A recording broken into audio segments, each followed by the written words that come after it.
இந்த வருஷம் பண்டிகை என்று வந்தால் இப்போ எல்லா இடமும் இந்த பட்டாசு சத்தம் கேட்குற மாதிரி இப்போ ஒரு கலாச்சார மந்திரிக்கு துப்பாக்கி சூடி சம்பவம், அதுவும் மனிதர்களை சுடுற ஒரு கலாச்சாரம். வெள்ளவன் கிறிஸ் மனிதன் என்று சொல்லி ஒரு காலத்தில் அந்த கலாச்சாரம் இருந்துச்சு. இப்போ துப்பாக்கி சூடு கலாச்சாரம் வந்திருக்கு. இன்றைக்கு சம்பவம் நடந்திருக்கு வெலிகம பிரதேசத்தில்.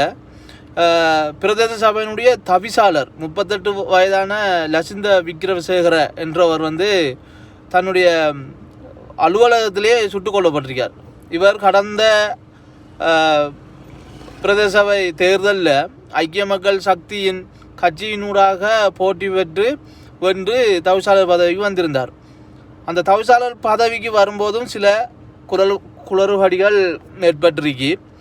அதனைத் தொடர்ந்து இப்போ அவர் போதைப்பொருள் கடத்தல் சம்பந்தப்பட்ட என்று சொல்லி கைது செய்யப்பட்டு இப்போ சிறைச்சாலை இருக்கிற கரக்கட்டா என்பவருடைய நெருங்கிய நண்பரும் என்று அறிய முடிகிறது. இந்த கலாச்சாரம், துப்பாக்கிச்சூடு கலாச்சாரம் எதை நோக்கி தான் போய்கிட்டு இருக்கே தெரியலை. இலங்கையில் 4 லட்சத்துக்கும் அதிகமான படை வீரர்கள் இருக்கிறாங்க.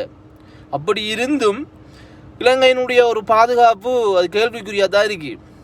உண்மையிலே கேள்விக்குறி தான். ஏனெண்டா நீதிமன்றம் என்றது எவ்வளோ ஒரு பாதுகாப்பான ஒரு இடம்.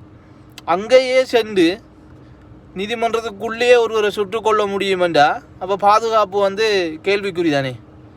எதை இலங்கை நாட்டின் பாதுகாப்பு எதை நோக்கி போய்கிட்டே இருக்கிறது தெரியல.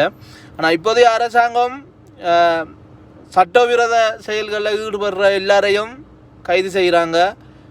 அதே போல் இந்த துப்பாக்கி கலாச்சாரம்ன்றதையும் ஒரு கட்டுப்பாட்டுக்கு கொண்டு வந்தால் தான் நாடு முன்னோக்கி செல்லும். இல்லைன்னு சொன்னால் கஷ்டம்தான். இலங்கை என்ற நாடே இருக்கார், எல்லாத்தையும் சுட்டு கொண்டா ஆறு இருக்க நாட்டில் இந்த நடக்க போது தெரியல.